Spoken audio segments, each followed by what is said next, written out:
தமிழகத்தில் என்டிஏ கூட்டணியில் சேர்ந்துள்ளவர்கள் அனைவருமே பஞ்சரான டயர்கள் என்றும் தமிழகத்தில் ஓடவே ஓடாது எனவும் துணை முதலமைச்சர் உதயநிதி ஸ்டாலின் விமர்சனம் செய்தார். தஞ்சையில் நடைபெற்ற திமுக இளைஞர் அணி நிர்வாகிகள் சந்திப்பு கூட்டத்தில் பங்கேற்று பேசிய அவர், பாஜகவுடன் அதிமுக பொதுச் செயலாளர் அடிமையாக இருக்கும் பட்சத்தில் யாருக்கும் எந்த பயனும் இல்லாமல் ஒரு கோஷ்டி தமிழகத்தில் சுற்றி கொண்டிருப்பதாக தாவேகாவை அவர் மறைமுகமாக சாடினார்.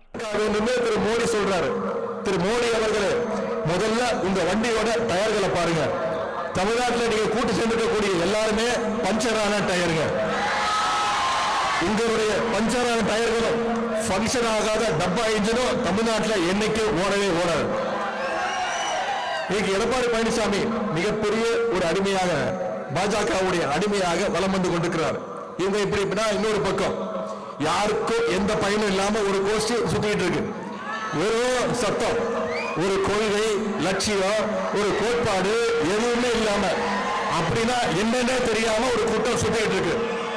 அரசியல் ஏதோ என்டர்டைன்மெண்ட் நினைச்சிட்டு இருக்காங்க.